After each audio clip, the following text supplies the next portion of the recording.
आज का विषय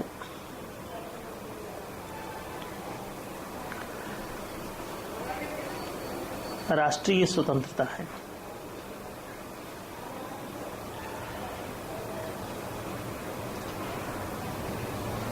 नेशनल इंडिपेंडेंस।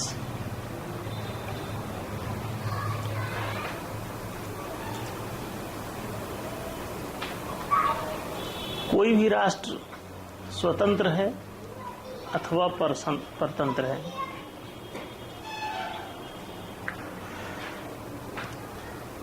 इसका निर्णय कैसे होगा?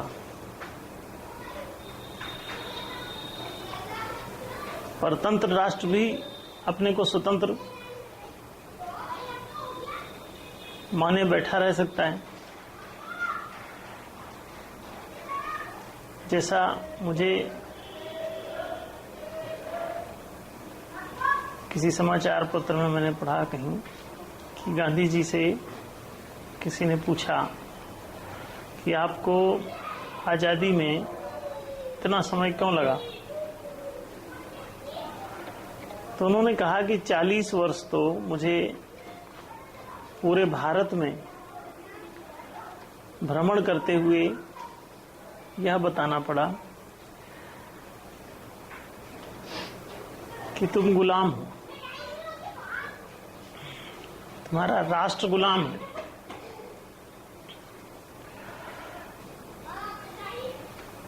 देश के नागरिकों को इस बात का बोध नहीं था कि वे गुलाम हैं या आजाद हैं। उनका देश स्वतंत्र है या परतंत्र है।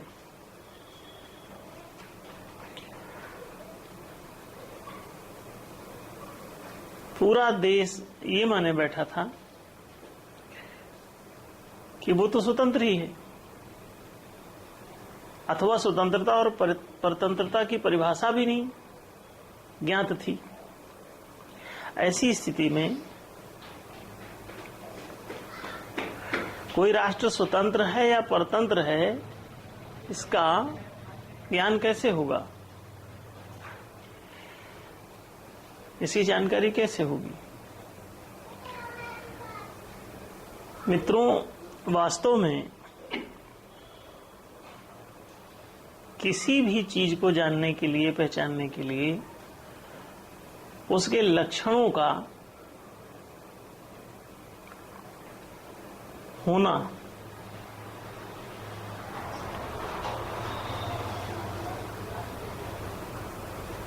उसकी प्रामाणिकता को बताता है। लक्षण ही उसके प्रमाण है।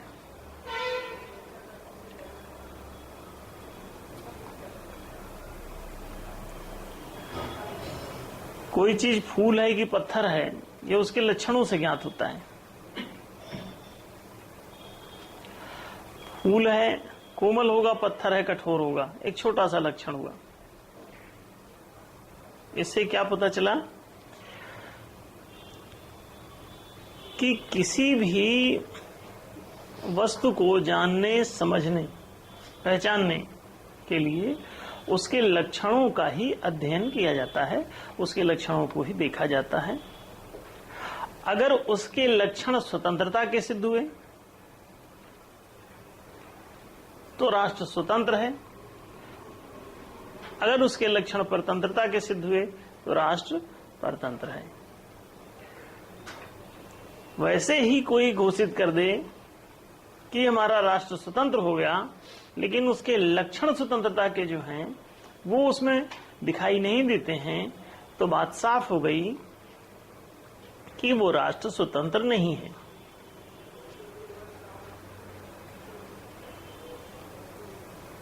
भैंस को खूंटे में बांधकर उसकी पीठ पर लिख दिया जाए स्वतंत्र भैंस, तो क्या वो भैंस स्वतंत्र हो जाएगी? वास्तव में लक्षण तो दिख रहे हैं कि खूंटे में बंधी हुई,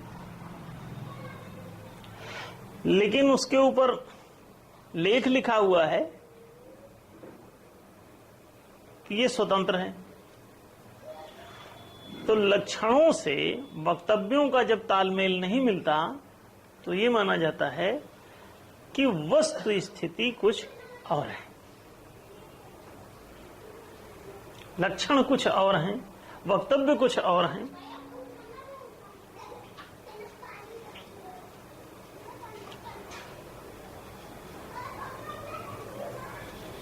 किसी चीज को कहा जाए कि ये बर्फ है और छूते ही आप जल जाएं, तो बर्फ के लक्षण क्या हैं?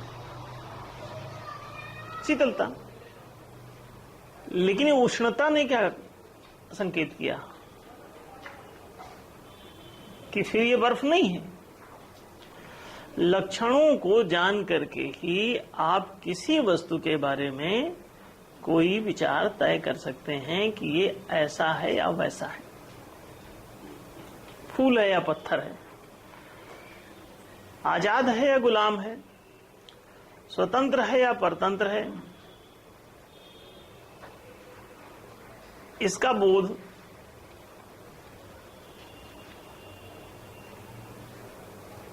लक्षणों के द्वारा ही हो सकेगा। लक्षण यदि आजादी के सिद्ध हुए तब अपने देश को आजाद मानो, लक्षण यदि गुलामी के सिद्ध हुए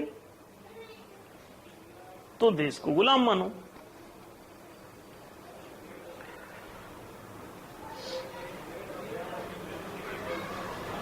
कोई भी देश किसी के द्वारा भी गुलाम बनाया जा सकता है, चाहे वो अपने देश का निवासी हो या परदेश का निवासी हो,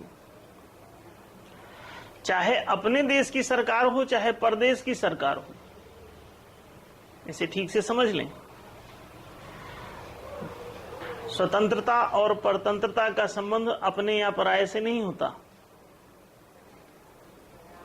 बल्कि स्वतंत्रता के लक्षणों से स्वतंत्रता सिद्ध होती है, परतंत्रता के लक्षणों से परतंत्रता सिद्ध होती है। आपके घर का व्यक्ति चोरी कर रहा है या परदेश का व्यक्ति चोरी कर रहा है, बात तो यूं हो रही है कि घर में चोरी हो रही है।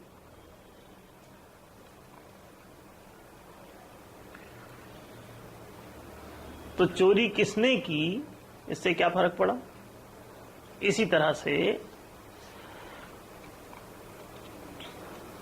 हमारे देश में यदि स्वतंत्रता के पूरे लक्षण विद्यमान नहीं हैं तो हम अपने देश को स्वतंत्र नहीं मान सकते, अपने राष्ट्र को हम आजाद नहीं मान सकते। और मानेंगे तो यह आत्मवंचना होगी, स्वयं को धोखा देना, भूखे पेट बैठकर ऐसी आत्मवंचना करना कि पेट भरा हुआ है।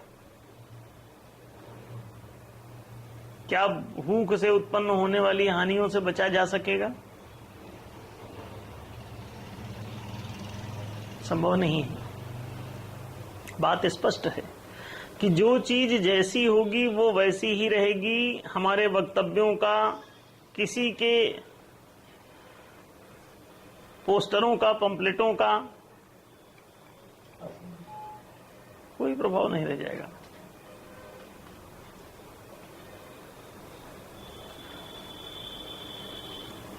अच्छा यही है कि हम लोग स्वतंत्रता और परतंत्रता को उसके लक्षणों द्वारा जाने समझें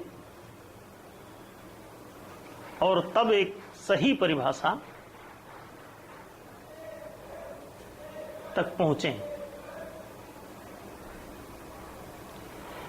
उसके लक्षणों द्वारा ही उसे परिभाषित करें, अपनी मान्यताओं द्वारा नहीं। कि आपने मान लिया कि आप आजाद हैं, आपने मान लिया कि आपका पेट भरा है, आपने मान लिया कि भैंस खूंटे में बंधी हुई भी स्वतंत्र है। जंजीरें तो बता रही हैं ना कथा कि भैंस बंधी हुई।